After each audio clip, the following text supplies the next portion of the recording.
train de diffuser. Donc, nous sommes en train de diffuser, nous sommes en direct avec une tasse de texte. C'est une émission chargée aujourd'hui, quand même. Moi, j'ai un petit stress avec ce qu'on va faire aujourd'hui. Je vais tout de suite nous mettre en mode diffusion. Donc, on relance. Je suis là pour t'accompagner dans tes angoisses existentielles. Et là, j'essaie de trouver le partage sur Facebook. Et nous sommes en direct officiellement de la Maison Notman, comme à chaque jeudi midi. Maintenant, je pense qu'on va en faire une tradition, l'heure du lunch. Oui. Ça marche? L'heure du lunch pour les gens d'affaires. Pour une tasse de tech. Qui veulent avoir des conseils sur la techno, des trucs techno. Exactement. Nouveautés. Actualité. Et primeur, parce qu'on a une primeur aujourd'hui. On reçoit des gens de Catalexi, qui est une start-up interne de Raymond Chabot Grant Thornton, qui est quand même une grosse boîte d'audit. Service conseil? Comment on appelle ça, messieurs, mesdames? Firme comptable. Toutes des choses que moi, je ne comprends pas très bien, à part peut-être la comptabilité, parce qu'il faut quand même faire ses impôts des fois. Donc, on a une primeur qui s'en vient, ce qui est quand même cool pour un podcast. Oui. Mais avant ça, évidemment, avec mon ami Pascal Forget, on va parler un peu d'actualité technologique et d'actualité au sens très large, pour des sujets assez variés aujourd'hui. Commençons par un rapport du CIFRIO sur les maisons connectées au Québec, qui sont un phénomène au Québec, pour vrai. Oui, et moi, je trouve ça particulier parce que ça permet d'avoir une idée de tâter le pouls, ceux qui ont des startups, qui veulent intégrer les maisons connectées et tout. On parlait avec les gens de NaviWeb, la semaine dernière, Sinopé, qui ont un système de maisons connectées, à quel point on est connecté au Québec, à quel point nos maisons sont branchées. Le CIFRIO a fait un sondage du 3 au 22 avril 2019, donc c'est en avril. Les chiffres ont probablement monté depuis, mais ça indique que combien de gens ont des assistants vocaux personnels à la maison en ce moment? En avril, du 3 au 22 avril, c'est 11%. Moi, je pensais qu'il y en avait plus que ça, honnêtement, mais c'est 11%. Ben, moi, je suis surpris parce que je me serais attendu à moins, en fait. Ah oui! Écoute, les avertisseurs de fumée connectés, 11% aussi. Donc, il y a autant de gens qui ont des assistants personnels vocaux que de détecteurs de fumée connectés à la maison. C'est assez pointu comme accessoire. Exactement. 10% des électroménagers connectés. 10% des électroménagers connectés. Je trouve ça fou. Est-ce qu'ils font exprès, par exemple, ils ont déjà acheté un beau frigo qui se trouvait être connecté? C'est peut-être ça qui arrive. Les gens ont ça maintenant, ils ont acheté un appareil puis ça donne à être connecté. Et 6% des systèmes de détection de fuite. On donne aussi des statistiques, des motivations pour l'adoption des objets connectés. 45% pour améliorer le confort et la qualité de vie. 40% pour améliorer l'expérience de divertissement. Donc, son frigo connecté est plus divertissant, j'imagine. Et 33% accroître le niveau de sécurité à la maison. J'imagine que ça vaut pour les systèmes de détection de fuite d'eau qui sont vraiment pratiques de recevoir une alerte quand ça ne va pas bien. Et le détecteur de fumée connecté aussi. Les freins à l'adoption des objets connectés, 29% la confidentialité et la sécurité des données. C'est un excellent point. Si on a un objet connecté, beaucoup de gens s'inquiètent du fait que ça puisse dire à tout le monde qu'est-ce qu'on fait dans la maison. 44% fréquence d'utilisation négligeable. Je m'en servirais. On s'en sert pas. M'en servirais pas beaucoup de toute façon. Et 64% manque de pertinence et d'utilité, qui est une tendance en baisse. Ça a baissé de 7 points. Okay. Il y avait des gens qui trouvaient que c'était plus inutile l'an passé. J'imagine qu'avec l'usage, en voyant son voisin en avoir, son ami, tu visites la famille, tu vois qu'est-ce que ça fait. Les ampoules Wi-Fi, les interrupteurs Wi-Fi, des choses comme ça, je peux voir l'inutilité de la chose assez facilement. Oui, mais c'est le fun aussi. Changer les couleurs de ces ampoules, c'est super le fun. J'ai fait le fureur à l'Halloween. L'Halloween, voilà. L'Halloween et Noël. Deux excellentes tendances. Donc, c'est un rapport du CIFRIO disponible sur le web. Vraiment chouette avec plein de détails sur l'utilisation de la maison connectée. 96% des gens qui ont des maisons connectées sont satisfaits. C'était 94% en 2018. Donc, les gens sont plus satisfaits que l'an passé. Donc, la plupart des gens qui se sont connectés ne sont pas déçus. Est-ce que je pourrais arriver à dire je ne suis pas satisfait d'avoir payé 70$ pour une ampoule? Ou est-ce que j'aurais vraiment besoin de croire à ça pour le justifier? Écoute, une ampoule qui coûte normalement quoi, 8$, maintenant les ampoules Adel? Tu oublies le prix. OK, c'est ça. Okay. Tu oublies le prix, c'est l'important, c'est la satisfaction et le plaisir n'a pas de prix. OK. Ben, c'est vrai en fait quand on y pense. Voilà quand on est heureux. Peut-on mettre un prix au bonheur, n'est-ce pas? C'est ça. Fut-il matériel ou pas? Nouvelle dans l'industrie du gaming. Ben oui, une autre industrie en fait qui fait bien au Québec finalement. C'est assez impressionnant. Ben oui, il y a beaucoup de studios de jeux vidéo. Oui. Il y a un rapport d'un groupe qui s'appelle NPD, qu'il ne faut pas confondre avec le Parti démocratique. Non, c'est pas la même. C'est surtout pas la même chose. C'est surtout pas la même chose. Qui indique que les gamers ont dépensé 9,18 milliards de dollars. Et ça, c'est seulement dans le 3e trimestre de 2019. Donc, c'est une énorme industrie, le gaming. On parle de jeux qui ont rapporté beaucoup d'argent, une augmentation de 3% en termes de revenus. Borderlands 3, Candy Crush Saga, Fortnite, Grand Theft Auto 5, Madden NFL 20, Minecraft, NBA 2K 2020 et Pokémon Go. Il y a beaucoup de jeux là-dedans qui ne coûtent rien pour jouer. Les revenus sont seulement des gens qui achètent des danses dans Fortnite, qui achètent des costumes dans Fortnite. C'est complètement délirant. C'est en hausse de 3%. Cependant, les ventes de matériel ont baissé de 22%. La vente de consoles, d'accessoires, de trucs comme ça, seulement 575 millions de dollars comparativement au même trimestre en 2018. C'est pas anormal, selon l'analyse. On attend la PlayStation 5, donc les gens gardent leurs sous pour acheter la prochaine console. Le projet Scarlett de Microsoft et le Stadia de Google, j'imagine, qui va peut-être changer la donne au niveau du gaming. Ben, il y a certainement une transition qui s'opère avec les nouvelles consoles, mais avec les nouveaux... Stadia, c'est moins une console qu'une plateforme.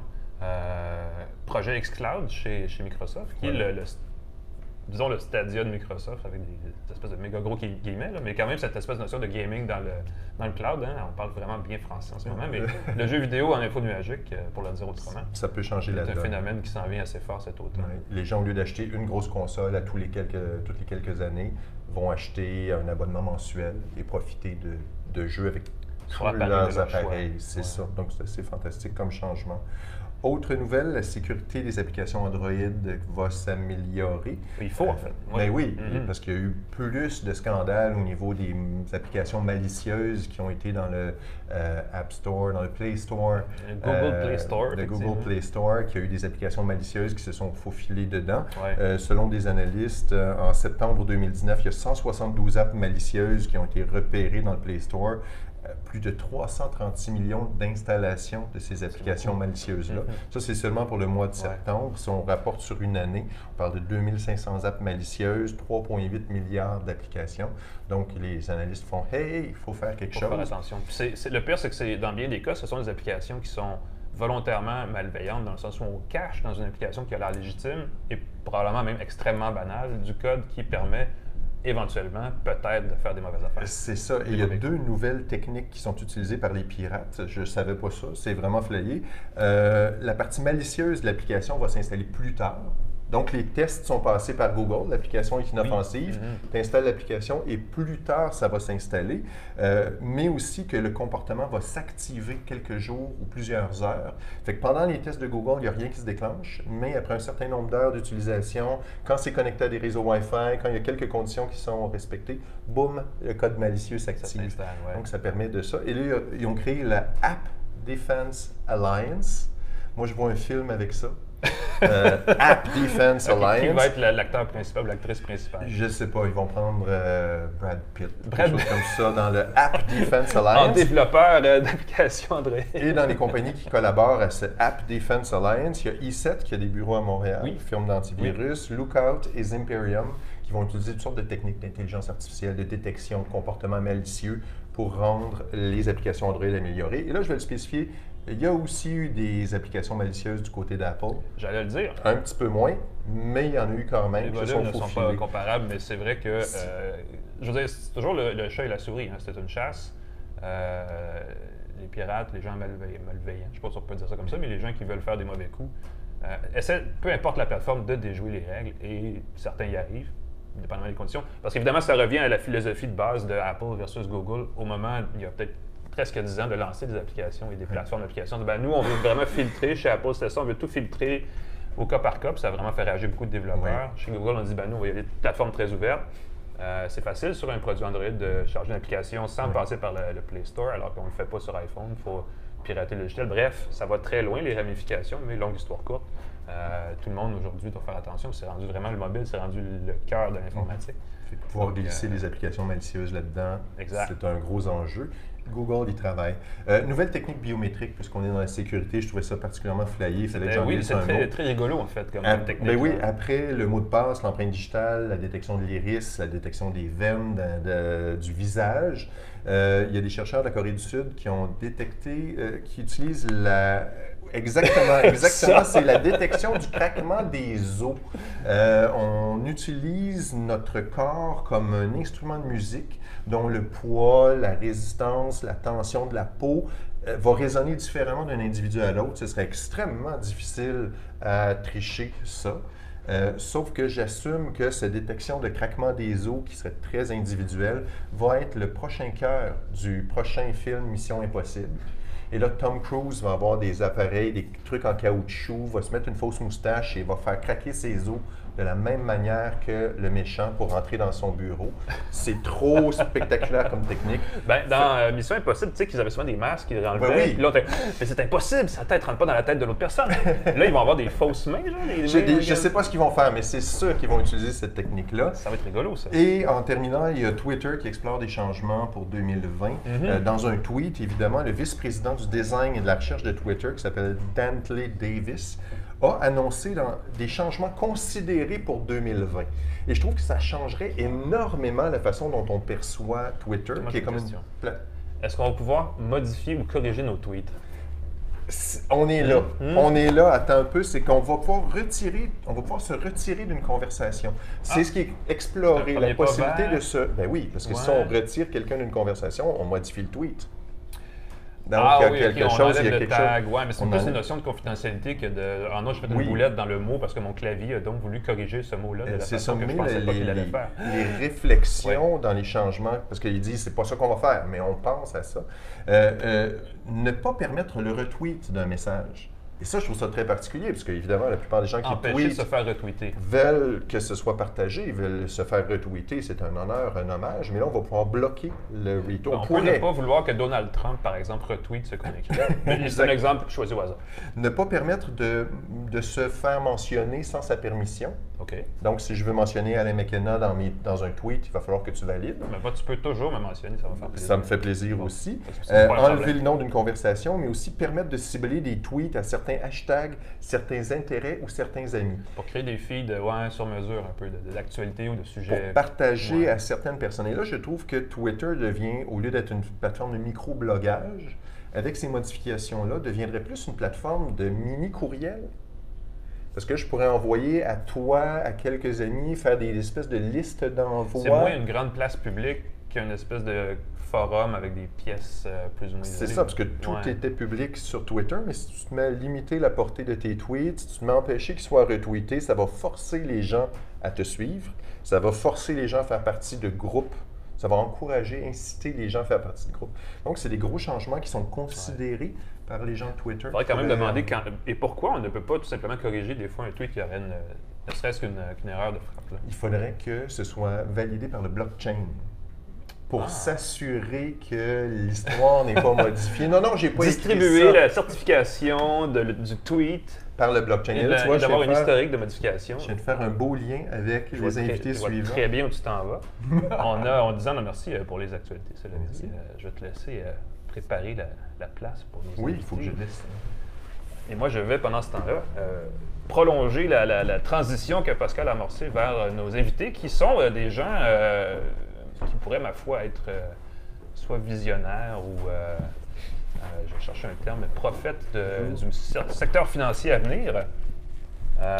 Les gars, je vais essayer de mettre les micros, parce que sinon, vous entendez pas, ça sera plus. On parle beaucoup depuis 3-4 ans, évidemment, à travers le Bitcoin, on en parlait beaucoup, de la technologie de blockchain, de chaîne de blocs, qui n'a pas que la seule valeur de permettre la naissance de monnaie numérique, mais aussi qu'il y a des fonctions, disons, transactionnelles, des fonctions de certification, des fonctions de décentralisation de certaines transactions, donc des échanges qui ne sont pas nécessairement monétaires ni financiers. Bref, on parle beaucoup de blockchain. Et on se dit, c'est intéressant, on a vu des startups, on a vu même les appels publics à l'épargne par les crypto-monnaies, il y a l'expression exacte m'échappe, les ICO en anglais. Bref, on a vu tout ça arriver et on se dit quand même encore aujourd'hui, il y a un petit peu de hype autour de ça, il y a un petit peu de phénomène de bulle, tout ça. Puis, pour enlever cette espèce d'effervescence-là, pour rendre ça plus crédible, évidemment, il y a des grosses entreprises comme la firme Raymond Chabot Grant Thornton qui ont créé des startups internes, je ne sais pas si on peut le dire comme ça. Dans leur cas, ça s'appelle Catalaxy, qui est spécialisé dans la blockchain. Et tous ces gens-là se sont réunis. À une temps, là, je vais sortir le communiqué parce que le nom est assez long. Ils se sont réunis, ils annoncent aujourd'hui, vous annoncez aujourd'hui même, en fait, la création d'une chaire de recherche industrielle en partenariat avec l'Université Concordia, qui va s'appeler Chaire de recherche industrielle en technologie blockchain Raymond Chabot Grant Thornton Catalaxy Concordia CRSNG. Parce qu'évidemment, dans ce dernier cas, c'est le Conseil de recherche en sciences naturelles et en génie du Canada qui est partenaire dans le projet. Là, je vais prendre une petite respiration. Parce que c'est une grande place. L'émotion. Écoute, je suis ému et je vais dire bonjour à Louis Roy et Arthur Prats, qui sont tous deux de Catalaxy et de Raymond Chabot Grant Thornton. Messieurs, bonjour. Bonjour. Là, j'ai parlé beaucoup. C'est pas dans mes habitudes. Donc là, je vais vous céder la parole. Parlez-nous un peu de deux choses. Premièrement, c'est quoi exactement qui va arriver avec Concordia? C'est quoi la chaire? Qu'est-ce que vous allez faire? Bon, en fait, on est très fiers de cette annonce-là en tant que telle. Je vous dirais, vraiment, l'objectif, c'est de nous amener encore plus loin dans l'évolution de tout ce qu'on fait en matière de blockchain. On est fiers de s'associer au professeur titulaire Jeremy Clark de l'Université Concordia, qui est vraiment une sommité là, en matière de blockchain.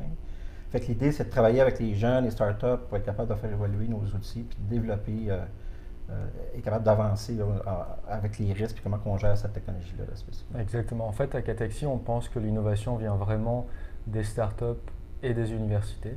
Donc, avec la création de cette chaire-là, ce qu'on fait, en fait, c'est qu'on crée une sorte de chaîne de création d'innovation en partant de la théorie. Et après, on va créer des produits ou des solutions plus pratiques, nous, avec Catalaxy.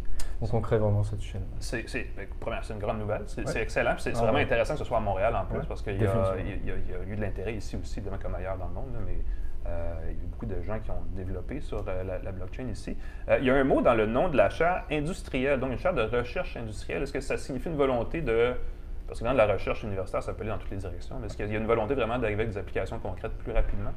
Bon, en fait, c'est un des objectifs, parce que la technologie blockchain, on peut l'utiliser à plusieurs sources en tant que tel. C'est sûr qu'on connaît bien tout l'aspect des ICO, les crypto-monnaies, mais il y a tout l'aspect aussi de traçabilité, comment gérer peut-être même l'identité grâce à la blockchain spécifiquement. Donc, il y a définitivement une volonté d'aller vers ce côté-là également. Est-ce que c'est strictement, disons, vocation financière ou ça peut aller ailleurs aussi avec cette technologie-là? Ça peut aller ailleurs. Je pense Arthur a des bons exemples. Exactement. Enfin, là, par exemple, on a commencé à faire la planification de différents projets. La première année, c'est vrai qu'on va se concentrer plus sur tout ce qui est financier, donc des cas d'utilisation plus financiers. Mais c'est une chaire qui est sur plusieurs années et on sait déjà qu'on va aller vers d'autres projets, d'autres applications peut-être moins financières. Il y a déjà des projets qui sont en cours à l'université? À l'Université Concordia. Donc l'Université Concordia, en fait, Jeremy Clark est le professeur titulaire et travaille de façon quotidienne sur l'application de technologie blockchain depuis à peu près, je pense, 5 ans maintenant, 6 ans. Donc il a une très grande expertise, il a écrit beaucoup de papiers. Et c'est vrai, c'est une sommité au Canada, mais aussi mondialement. Il faut vraiment le mentionner. Donc, il a déjà beaucoup de papiers à son actif et son équipe elle-même a aussi beaucoup de papiers scientifiques à son actif, de preuves de concept qui ont déjà été utilisés utilisant ces technologies-là. Donc, vraiment, on pense que... Et puis, on connaît ce professeur et puis son équipe depuis déjà même plusieurs années. On a travaillé de façon un peu officieuse ou autre ensemble, déjà par le passé. Donc on a une très belle synergie et on pense que justement amener notre équipe, Catalaxy, qui bien sûr a des professionnels aussi de l'industrie plus classique, traditionnelle, donc Raymond Chabot avec les auditeurs, les certificateurs et autres, plus cet aspect théoricien va donc vraiment former cette équipe multidisciplinaire, va apporter beaucoup de valeur à Montréal. Je me permets aussi, il y a un élément intéressant, un des objectifs de la chaire aussi, c'est tout l'aspect de la gouvernance autour de la blockchain. On parle beaucoup de projets concrets, comme des exemples de traçabilité, la crypto, tout ça. Mais comment adresser la gouvernance? En ce moment, il y a beaucoup de flou, parce que le niveau réglementaire, tout ça. Ça, c'est un élément, un des rôles que la chaire, différents projets qui va adresser tout l'aspect de la gouvernance aussi. Donc, ça, c'est intéressant. Oui, ben, c'est un bon point. Puis, on ne peut pas parler de blockchain sans parler des fameux ICO, des fameux. Il y en a eu qui ont fonctionné plus ou moins. Il y en a certains qui c'était même des fraudes. On en a vu même au Québec avec c'était le Plex. Plexcoin. Plexcoin, c'est ça. Ouais, Je cherchais, j'étais pas sûr, parce que Plex, c'est aussi une plateforme de distribution de médias qui est assez cool. On veut pas Oui, ben c'est pour confondre ça les que deux. on ne veut pas mêler les deux. On ne veut pas mêler les cartes, mais c'est ça. Donc, est-ce que ça peut aller jusqu'à créer peut-être des cadres pour ce genre d'application-là? Ben, en fait, au niveau cadre, c'est intéressant. On voit qu'il y a un mouvement international en ce moment, qui a une volonté d'encadrer, de réglementer tout ce qui est l'environnement crypto en tant que tel. Mais je vous dirais, je pense pas surtout au fait d'une annonce, c'est vraiment importante qui a eu lieu la semaine dernière. En fait, c'est une première mondiale. C'est la Commission des valeurs mobilières a donné son approbation à l'émission d'un prospectus d'un premier fonds coté de Bitcoin. Ça, c'est en bourse à Toronto? Oui, exactement. Donc, là, les gens vont avoir la possibilité d'acheter des unités d'un fonds coté, et ça, c'est une première mondiale. Fait qu'on voit qu'il y a une certaine évolution. Le gros avantage de ce type de produit-là, c'est que là, on a un produit de crypto qui va œuvrer, qui va être dans un environnement encadré, réglementé, audité comparativement à ce qu'on voit là, sur le marché. Ça, c'est une grande nouvelle. Et là, juste pour être certain, on achète des parts d'un fonds et pas des bitcoins. Exactement. Donc, on mise sur le niveau de détachement. C'est ça, sur les compagnies qui créent les applications basées sur le bitcoin. Non, en fait, on va acheter des unités d'un fonds qui détient des bitcoins directement. Wow! Et c'est ça, c'est une première mondiale. Là. Wow! On est très fiers d'être associés à ce projet-là. C'est intéressant. Il y a toujours évidemment une notion de spéculation, mais ça reste un véhicule financier qui est de plus en plus accepté en fait par le secteur. Là. Exactement. Oui, juste d'ailleurs, pour rebondir sur ce point-là, c'est assez intéressant que tu dis ça parce qu'il y a une recherche qui a été faite par la Banque centrale du Canada il y a à peu près, il me semble, 1 an, qui dit qu'il y a à peu près entre 5 à 7% des Canadiens qui détiennent des actifs cryptographiques, donc comme Bitcoin, Ethereum et autres. Donc si on prend en considération que le Canada est à peu près 30 et quelques millions de personnes, dans ce cas-là, ça arrive à 1,5, 2,5 millions de personnes qui détiennent actuellement au Canada des assets cryptographiques. Ouais. Ben, je fais partie de ces gens-là. J'ai, je pense, 75 d'Ethereum. Voilà. Ça valait 100 au départ. C'est pas mon meilleur placement. J'en ai parlé d'ailleurs la semaine dernière, mais c'était surtout une façon de suivre le cours parce que c'était très spéculatif jusqu'à récemment, quand le Bitcoin nous valait 20 000 je pense, quelque chose comme ça. C'était quand même intéressant à suivre comme phénomène financier, même si c'était en dehors du cadre conventionnel. Tu parlais de la Banque du Canada, c'est intéressant. La Banque du Canada regarde de près la possibilité, et là ça reste très théorique, là, de lancer une devise numérique qui serait concurrente avec le dollar qu'on connaît. Le dollar, il n'est même pas en papier, le dollar, mais en fait, il est en pièces, mais bon, la monnaie, le papier-monnaie. Ben, en fait, je ne dirais pas concurrent, je veux dire, c'est une nouvelle complémentaire, forme. Complémentaire, effectivement. Ouais.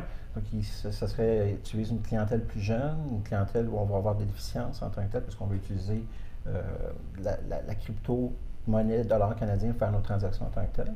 Puis ça, je vous dirais, c'est une mouvance internationale en ce moment. Pas plus tard qu'il y a 2 semaines, le Fonds monétaire international et la Banque mondiale ont clairement décidé de faire la promotion de la crypto-monnaie, mais étatique. Oui, ben, la Chine est pousse fort pour toute la gamme, la monnaie, le blockchain toolkit développé en Chine. Exact. Il y a des gens qui aiment toujours polariser ces choses-là, parlent d'une éventuelle guerre des devises numériques entre, par exemple, la Chine, les États-Unis, des marchés comme le Canada, l'Allemagne, des choses comme ça. Et dans ce cas spécifique-là, disait, ben, les États-Unis qui n'ont pas encore de cadre vraiment bien défini pour comment gérer ces choses-là, auraient besoin d'accélérer le développement, au moins d'un cadre légal autour de ça. Je pense avant peut-être le cadre, définitivement c'est une question à résoudre, mais même avant le cadre, il faut réussir, je pense, en tant qu'industrie, de créer des standards. Et je pense justement avec la chaire, on va essayer de créer ces standards-là. On va essayer de penser à ce que ça prend technologiquement, au niveau des contrôles internes, ce genre de choses-là, et développer ces standards-là pour que l'industrie déjà avance de façon plus sécuritaire pour les utilisateurs qui, en fond, sont vraiment ceux qui sont au bout de la ligne, mettons. Ouais.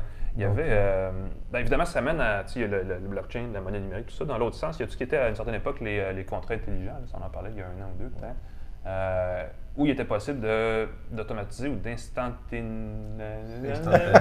Automatiser, ça part là. Rendre plus rapide. Merci. Beaucoup. De rendre instantané des transactions qui prennent normalement un point central qui authentifie les gens qui font la transaction puis qui disent ta carte de crédit, effectivement, les fonds pour faire ça. Et un bel exemple, moi, que je trouvais intéressant, c'était par exemple un Uber ou un Airbnb qui pouvait du coup se détacher des services financiers traditionnels pour dire instantanément, on te déverrouille la porte de ta maison que tu as louée parce que à travers ce contrat intelligent-là, on peut savoir que tu es la bonne personne et que tu as les frais pour le faire. C'est un gros exemple très long pour dire ça. Est-ce qu'on peut s'en aller par là? Est-ce que la chaire va regarder de ce côté-là aussi? Ben, définitivement. Puis d'autres exemples de projets concrets, on commence à en avoir de plus en plus. Il y a des compagnies d'assurance qui lancent des produits qui utilisent des contrats intelligents. Oui. Donc ça, en ce qui me concerne, c'est l'avenir de la technologie blockchain en tant que tel. Et nous, en tant qu'auditeurs, il va falloir auditer les contrats intelligents. Donc, avec la chaire, il faut être capable de comprendre, il faut avoir l'expertise pour être capable de comprendre comment ça fonctionne. Est-ce qu'il y a des exemples concrets de ce que les assureurs font avec les contrats intelligents en ce moment? Oui, en fait, une compagnie en Europe qui a lancé un contrat intelligent pour une police d'annulation de vol. Fait que tout est automatisé via un contrat intelligent. La même compagnie a également émis un contrat intelligent pour compenser les agriculteurs sur des polices d'assurance au niveau des précipitations.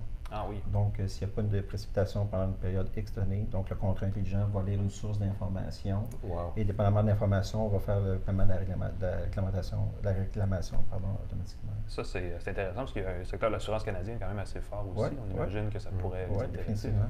Ça pourrait permettre de faire des couvertures. J'imagine que ça accélère le processus, ça diminue l'intervention humaine. Ça pourrait permettre d'avoir, je veux une assurance pour cet après-midi s'il pleut, l'accepter, boum, puis 3 heures après, ça s'annule. Oui, en fait, il y a même des projets où l'assurance est liée à la géolocalisation dans le contrat intelligent. Là. Donc ça, c'est intéressant. C'est fascinant, c'est fou.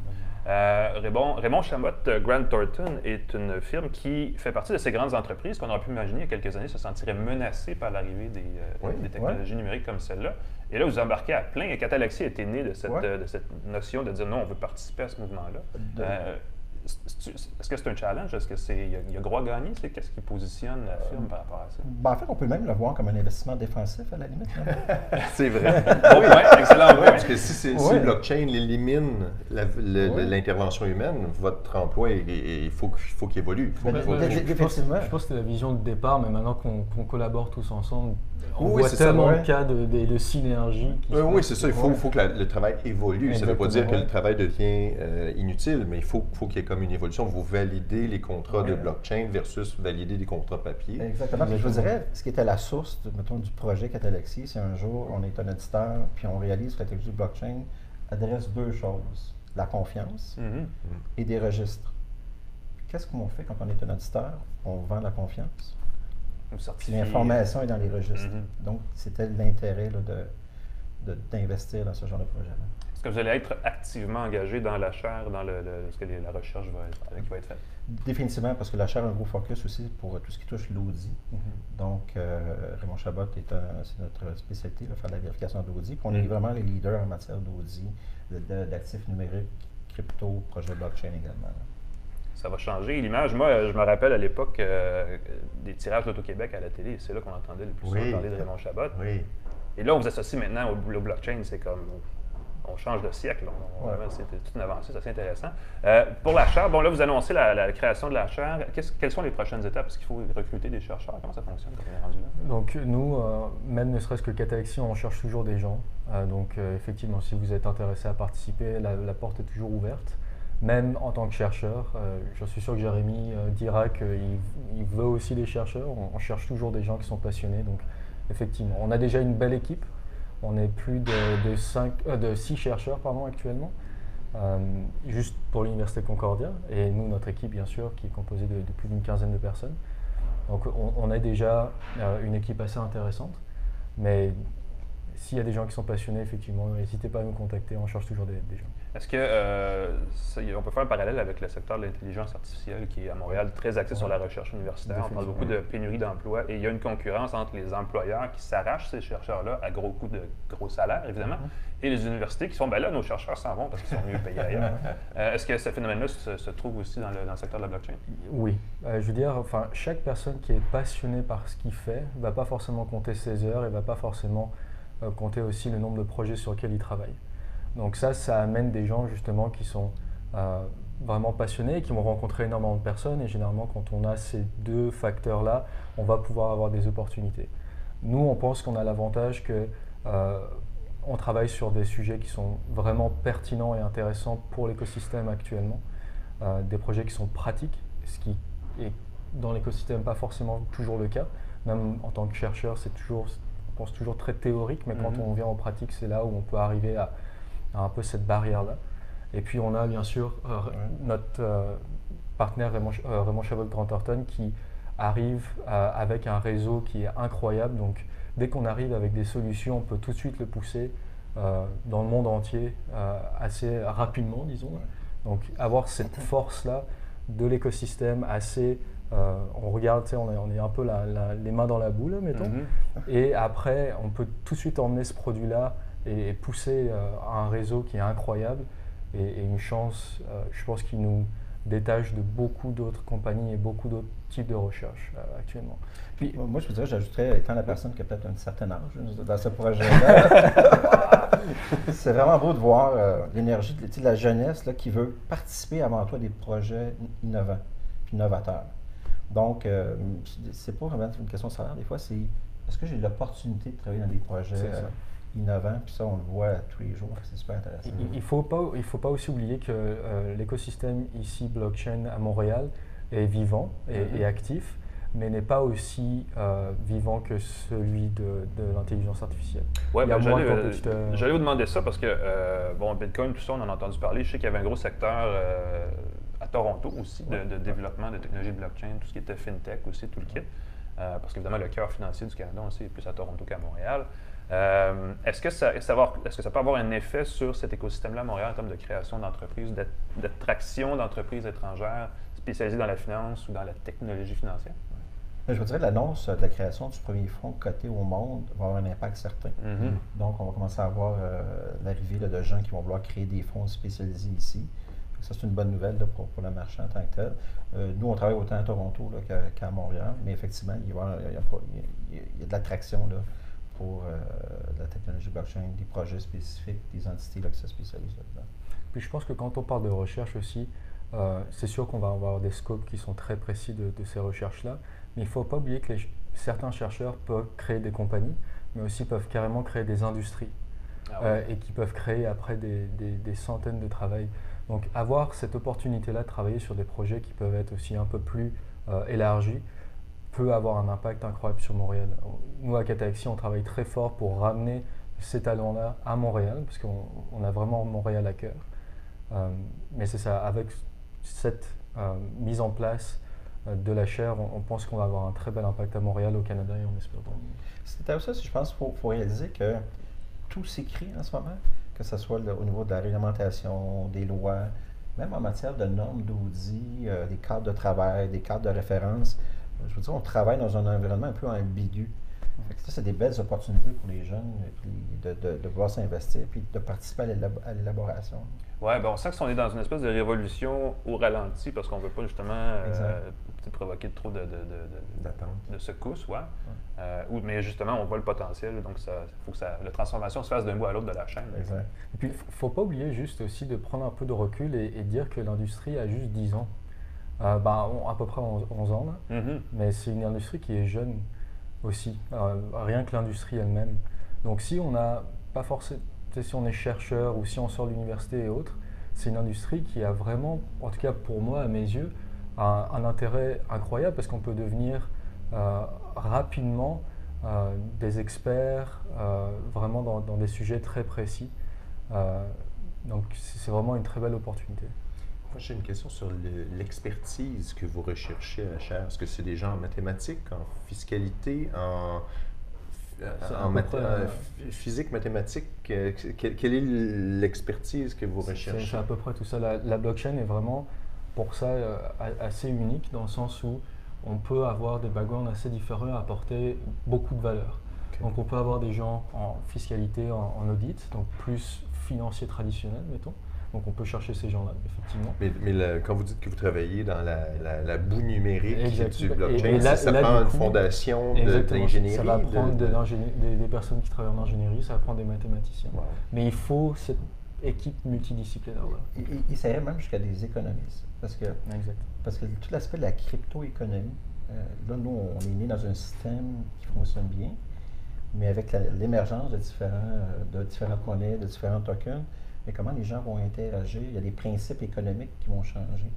Donc, quand les gens produisent ou ils créent des nouveaux coins, mais tout le fonctionnement, la logique économique en arrière du token, ça, c'est des choses qu'il faut adresser. Parce que tout le monde peut créer sa monnaie avec le blockchain. Tout le monde peut créer sa chaîne de blocs pour valider des choses, mais il faut que cette chaîne de blocs-là subsiste. Il faut qu'elle soit un registre papier, on sait où le conserver, mais si le serveur arrête, il faut conserver ce blockchain. Il faut conserver la... Puis en tout temps, été créer un token, c'est pas compliqué. Là. 2 jours et vous pouvez avoir votre propre token. Là. Une tasse de TechCoin. Oui, pourquoi pas. Une tasse de coin. tasse- Ça, tu vois, ça commence à m'intéresser. Une tasse de coin. Donc là, on a les grandes entreprises, la start-up, l'achat de recherche. Il manque juste le fonds d'investissement capital risque. Est-ce que c'est votre prochaine étape? Bonne idée. Donc, c'est une affirmation que je viens de faire. C'est votre prochaine étape. Mais, en tout cas, vous êtes à la bonne place, Maison Notman, évidemment. Mais ça pourrait effectivement créer un écosystème intéressant. Est-ce que c'est un peu la volonté derrière le geste, j'imagine? Oui, effectivement. Mais moi, je veux dire, la prochaine étape, c'est vraiment le dollar canadien Ah oui? en coin. En numérique. Ça vaut... sérieusement, ça va probablement arriver plus tôt que tard, parce qu'on entend tellement parler. Oui, en fait, Je veux dire, quand le FMI est rendu 3 ans, là-dessus. 5 ans peut-être. 3 ans, 5 ans? Oui. Si ça se réalise, on pourra en rediscuter. On aura, oui, on fera une suite. Premièrement, on va aller s'acheter quelques coins. Et ensuite, on pourra en reparler. Ben, merci, monsieur, d'être passé. Super gentil. Merci. beaucoup, c'est le fun. Merci. Merci. Belle Plaisir. nouvelle. Merci. Euh, Merci beaucoup. toute une histoire, une chaire de recherche industrielle. Bon, à l'Université Concordia, qui va se concentrer sur la technologie de la chaîne de blocs, du blockchain en bon français. Ce qui va être le fun, parce qu'on en parle depuis un bout de temps, évidemment, cette technologie-là, c'est de voir ce qui va être appliqué concrètement. Est-ce que ça va être vraiment strictement financier ou si ça va aller ailleurs? Parce que c'est une technologie comme plusieurs autres qui a beaucoup de potentiel, comme l'intelligence artificielle qui reste un peu, pas dire une expression valise, parce que le blockchain, c'est assez clairement défini, mais qui peut aller dans plein de directions en même temps. Donc, c'est de voir dans quelle direction ça va commencer pour faire sa place, créer un marché, créer peut-être même une industrie. Là. Fait que, grosse nouvelle! On n'aura peut-être plus de Intéressant. dollars. Le UR va peut-être disparaître à un moment donné. Ça va être des crypto-UR. Quel genre de crypto-UR. portefeuille on va avoir? Comment on va se promener avec de la USB. crypto-monnaie dans nos poches? Ça arrivera plus. Dans notre là. téléphone. On ne peut pas faire ça. Ça va être effectivement une plateforme mobile, encore une fois. Donc, une autre application à avoir. Pascal, on ne l'a pas dit, je voulais te le dire quand même, tu es chiquement vêtu aujourd'hui. Merci, Et il y a une faut raison, mentionner. c'est ça, je vais vous présenter. Moi, j'ai la boîte, là, tu as le nœud, tu es chanceux. Crico, on les a croisés ici à la Maison Notman en passant. C'est une jeune entreprise qui... Québécoise. d'ici. québécoise, qui fait des nœuds papillons très élégants et très chics. Écoute, il n'y a aucun doute, et là, je n'arrive pas à le faire, mais je vais zoomer in, comme on dit en bon français, sur ce nœud qui est fait d'un tissu assez particulier, si j'ai bien compris. Oui, c'est du tissu africain, ce que j'ai compris. Les motifs sont très particuliers, sont très jolis, toutes sortes de rayures, de couleurs. Je trouvais que celui-là me seyait bien et on me l'a offert. Exact. On se permet Alors voilà. d'encourager les Merci entreprises c'est à Crico québécoises. qu'on a croisé. Tu sais, on croise toutes sortes de Ils monde étaient ici. ils étaient ici, on a dit, est-ce que vous êtes là encore longtemps? Ah, vous devriez porter des nœuds papillons, pourquoi?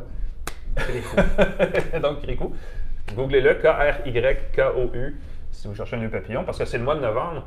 Et le mois de novembre aussi, c'est Movember d'une part, pour les gens qui veulent la moustache, mais ça peut aussi être Nœuvendre, qui est un autre mouvement qui consiste à porter des nœuds papillons et à créer une campagne de financement qui apporte des fonds aussi à la recherche contre le cancer de la prostate, qui est un problème ô combien sous-estimé de santé publique. Oui, Petite transition. C'était bien quand même. moment Ouais. d'émotion. Pensez-y. On va changer complètement de registre. Et celui-là n'est pas très distribué parce que je l'ai dans les mains juste ici. Tu sais, je vais te faire une gag à saveur de blockchain. Oui, une C'est distribution. pas tous les jours que ça arrive. Moi, je les ris en dedans. J'ai ici dans mes mains, je l'ai à l'envers évidemment, le Pixelbook Go, ce qui n'est pas super apparent parce que c'est un gros carré noir, mais là aussi dans d'autres teintes autrement plus élégantes. Il est probablement, il se distingue de ses prédécesseurs par et c'est un peu banal à dire, par ça ici, l'espèce de fond rainuré. La planche à laver. Ouais, donc visuellement, c'est son gros élément distincteur. C'est un appareil qui vient d'être mis en marché. C'est drôle parce que la semaine dernière, on parlait d'une Surface Laptop 3 qui est à un autre bout du spectre complètement parce que c'est une machine très performante avec évidemment Windows 10 et tout ce qu'on peut imaginer qui vient avec. Dans ce cas-ci, c'est un appareil, et là je vais vous l'ouvrir. C'est un Chromebook. Premièrement, ça met la barre à certains niveaux, donc c'est un appareil très mobile, très léger, physiquement très léger, mais aussi conçu pour être léger en termes de gestion d'applications, de logiciels et tout le reste. T'en as un aussi? Oui, j'ai la même chose et je pense qu'on a des avis un peu différents là-dessus. Ben, moi, et c'est là que j'imagine que je commence à être vieux parce que j'ai de la misère à vivre dans le nuage à part entière. Là-dessus, évidemment, c'est Chrome OS, qui est un super système d'exploitation, lui aussi relativement allégé, mais quand même très performant. Il n'y a rien qu'on fait là-dessus. En fait, il n'y a rien qu'on fait sur un appareil Windows qu'on ne peut pas vraiment faire avec ça. Ça vient combiner avec le système Android qui est intégré. Donc, on peut installer des applications Android là-dessus, qui sont des applications axées évidemment sur le mobile. Donc, ce n'est pas toujours l'interface la plus logique quand on arrive dans un environnement où on a un pavé, une souris et un clavier typique. Et un écran tactile. Mais ça vient aussi avec un écran tactile, effectivement, et tous les services qu'on peut imaginer, services connectés, services mobiles, et ainsi de suite. Donc, c'est un écosystème très complet en termes d'applications et de services. Il ne manque pas grand-chose, mais il y a des cas où, et ça m'arrive à moi, comme je ne suis pas très cloud, j'utilise des applications qui m'appartiennent. Donc, j'ai des serveurs chez moi, d'une certaine façon, et j'accède à des services comme ça qui sont très pointus, qui ne sont pas très connus, et qui sont évidemment pas nécessairement faciles à trouver sur le Play Store, ni sur Chrome OS ou en interface web. Donc, quand ça arrive, sur Android, c'est pas compliqué. On fait ce qu'on appelle en bon français un side load, c'est-à-dire qu'on charge une application en passant à côté, en contournant la boutique d'applications de Google. Là-dessus, on peut le faire, mais pour le faire, il faut rentrer en mode développeur. Rentrer en mode développeur, ça nous le dit en grosses lettres, en gros caractères, quand on active ce mode-là, ça risque d'annuler la garantie du fabricant.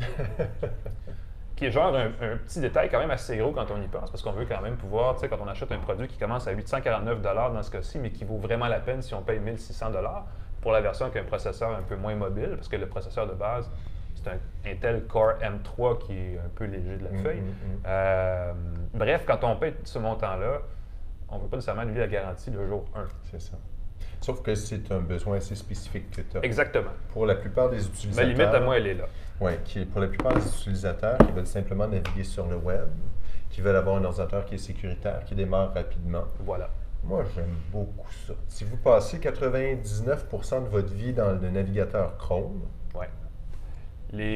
Moi, je veux dire, je vais rajouter une nuance. Les gens qui sont, et on peut penser à des étudiants, mais des travailleurs mobiles aussi, qui sont très mobiles, qui vont travailler dans des cafés, qui ont des rendez-vous d'affaires en ville tout le temps, qui sont à l'extérieur de la maison, à l'extérieur du bureau, et qui ont cette crainte de d'oublier d'égarer leur appareil quelque part. Ça, c'est une bonne solution parce qu'il n'y a pas vraiment grand-chose qui vit sur l'appareil. Très peu de choses. On parle d'ordinateur, puis à part la valeur de l'appareil, c'est pas la fin du monde. C'est ça. Ça, c'est un gros plus. C'est un appareil qui vient avec des processeurs, donc dans le milieu de gamme, Core i5, Core i7, qui font très bien. 64 à 256 gigaoctets de stockage, jusqu'à 16 gigaoctets de mémoire vive. Donc, une fiche technique tout à fait correcte, là, une convivialité au niveau de l'utilisation assez simple. Google a beaucoup simplifié les processus de le lancement. La première fois, quand on initialise la machine, ça s'est vraiment beaucoup amélioré, simplifié. Il y a des notions de sécurité qu'on peut paramétrer quand même assez bien. Et en plus, il y a 12 heures d'autonomie qui commence à avoir du bon sens. Tu sais, on parlait la semaine passée du laptop de Microsoft, qui en avait 7 dans le meilleur des cas. C'est quasiment le double. Oui. C'est pas tout à fait 12 heures d'expérience, c'est un peu moins. Comme avec tous les laptops, ça annonce un chiffre, mais quand on l'utilise, le Wi-Fi, puis le média, puis tout le reste, ça dépend des tâches qu'on fait. Mais grosso modo, c'est très confortable. Puis plus on progresse dans le temps, plus les applications comme celle d'Adobe, qui permettent de faire du traitement d'image, sont accessibles sur ces plateformes-là sans que ce soit vraiment pénalisant en termes de performance et de capacité à traiter vraiment les données. Donc, c'est un bel appareil qui, à mon avis, coûte par exemple un peu cher. Un Chromebook, on a toujours pensé à ça comme un appareil de 500 $ puis on se casse pas la tête. Là, ça commence à 850 donc c'est un appareil qui veut le haut du marché des Chromebooks, qui est déjà comme une niche. Donc là, on est rendu dans une super niche. Et puis à 850 $, on a vraiment l'appareil d'entrée de gamme avec le minimum dans tout, incluant le processeur très mobile, un peu plus léger. Je regardais la fiche technique de celui que j'ai, puis c'est celui qui est à 1600 quelque chose dollars. Ça, c'est le prix d'un très bon ordinateur. Très bon ordinateur sur lequel on peut installer des applications Mac ou des applications Windows. Voilà. Là, on est limité. Mais je trouve que c'est une limitation qui n'est pas un gros problème si on sait ce qu'on veut. C'est rendu quasiment une question de à quelle église on va prier, dans le fond, parce que c'est de moins en moins une question de ce qu'on peut faire, mais comment on le fait ou sur quelle plateforme on le fait. Il faut être agnostique, puis à partir de là, il n'y a pas le choix est assez vaste. C'est ça. Moi, j'aime beaucoup l'élégance, parce qu'on s'entend qu'un Chromebook à 500 $ ou à 250 $, le clavier n'est pas super, l'écran n'est pas super, la pile n'est pas super. C'est un bon appareil, ça reste de très bons appareils pour moi, pour offrir à quelqu'un qui a des besoins illimités en informatique, pas d'entretien, pas de trouble, ça marche très bien. Pour quelqu'un entre les deux, c'est un problème, parce que là, des fois, tu as besoin d'applications Windows, des fois, tu as besoin d'applications Mac, c'est un peu délicat. Pour quelqu'un qui sait très bien ce qu'il veut, ça redevient un bon appareil. Parce que là, en tant qu'amateur de quelqu'un qui sait, moi j'ai besoin du laptop, j'ai pas besoin d'application, là tu achètes une machine, pas de souci, comme des pantoufles. Il y a aussi un jumelage plus, quoi que c'est moins apparent avec Windows maintenant, mais il y a un meilleur jumelage entre le Chromebook et un appareil sur un téléphone Android, par exemple, pour transférer des textos, des appels, des choses comme ça. Quoique, c'est ça, Windows a fait des progrès par rapport à ça, où on peut jumeler son téléphone à travers une application de Microsoft. Mais en fait, moi, ce que j'aimerais, c'est voir ça un peu plus, justement, cette intégration-là mobile, portable, qui est un peu redondant comme expression, mais entre un ordinateur et un téléphone devrait être poussé un peu plus loin. Puis ça, c'est un pas dans cette direction-là. Mais on pourrait aller plus loin. Huawei a présenté, et là, évidemment, Huawei étant Huawei, c'est plus difficile à voir parce qu'ils ont des problèmes qui n'ont rien à voir avec la technologie, mais ils ont présenté une intégration où on déposait son téléphone sur le coin de l'appareil et là, le contenu était poussé dans l'ordinateur. Il y a des choses comme ça, je pense que si les fabricants veulent vraiment se démarquer, il faut qu'ils aillent dans cette direction-là. Sinon, il faut revenir à la notion de ça prend des appareils à 350 $. Tu sais, le marché du PC, l'ordinateur a stagné depuis 15-20 ans à cause qu'on était dans un espèce de marché du milieu, là, où on y allait pour le milieu de gamme. À un moment donné, on a passé sous la barrière des 1000 $. Là, il y a eu une espèce de « Oh, il y a un intérêt ». Là, on est revenu avec les netbooks, je ne sais pas si tu te rappelles, il y a une dizaine d'années. Les netbooks, c'était fantastique. Dans les débuts du mobile Wi-Fi, là, c'était un peu une espèce de... Et là, c'était des appareils très compacts, très légers, très abordables. Après ça, là, on est revenu dans cette espèce de renouvellement. Et là, on parle beaucoup d'autres gammes depuis un an. Moi, personnellement, j'ai hâte que ça revienne que ça découle de ça et qu'on en revienne avec des appareils à 400-500 $. Mais les prix ont tellement baissé. J'ai l'impression que c'est difficile d'offrir un appareil. On parlait du niveau de base de toutes les caractéristiques, bonne autonomie, bon clavier, bon écran, bon stockage, ainsi de suite. On s'attend à un minimum. Et à partir de ce minimum-là, on ne peut pas tomber en bas d'un certain prix sans qu'il y ait un compromis. On va avoir un ordinateur performant, mais l'écran va être moins bon. On va avoir un bon appareil, mais la performance va être moins intéressante. Exact. Avec un Chromebook comme ça, je pense qu'on a une espèce de seuil minimum de bon clavier, bon écran et tout. Puis c'est le même problème avec les MacBooks, c'est 1300 $. Mais ça ne s'explique pas seulement par... On dit souvent c'est le dollar canadien, mais c'est pas juste ça. Parce que même en dollar américain, il y a des... Ça, c'est considéré comme un Chromebook haut de gamme. La version la plus haut de gamme de ça a un affichage 4K. Donc là, ça reste vraiment un appareil de productivité que probablement seulement les très hardcore de cette plateforme-là vont voir. Donc, c'est un bel appareil. Un Chromebook qui a de moins en moins de limites, donc qui fait du beau travail en termes de productivité. Peut-être un peu cher, ça sonne un peu comme quelque chose qu'on répète souvent, mais effectivement, si c'était... Écoute, enlève-lui là, tu sais, 300-400 $. Oui, à 500 $, ce serait incroyable. Exactement. Ce serait recommandé à tout le monde. C'est la moitié, le tiers du prix d'un MacBook. Ou alors, achetez un Chromebook, un Pixel Go, recevez un Nexus en prime. Voilà. Un Pixel, j'ai dit un Nexus, waouh, ça ne rajoute pas. un Pixel 4. Ah oui? Donc, si tu achètes le Chromebook... Non, mais par exemple. Là. Ah oui, si tu avais un combo, les deux se connectent ensemble, t'approches ton pixel d'ordinateur et les deux se parlent. Les messages, tes textos apparaissent dans l'écran sans rien faire. Faut qu'on parte des affaires. On va appeler Google, en tout cas. Je pense qu'on a des... on a des conseils pour eux. Aïe. Bon, ben voilà, c'est tout. Merci, Pascal, d'avoir, encore une fois, été présent ici à une tasse de tech avec moi et la bande de Catalexi, Raymond Chabot, Grant Thornton. Malheureusement, on aurait aimé savoir quelqu'un de Concordia pour nous parler. Mais une chaire sur le Bitcoin à Montréal, sur la blockchain à Montréal. C'est pas la même chose. Fantastique, je le sais, mais... Mais là, on a du jeu vidéo, de l'intelligence artificielle, du blockchain. Ça commence à être vraiment... Montréal est une ville du 21e siècle avec ça sur la liste.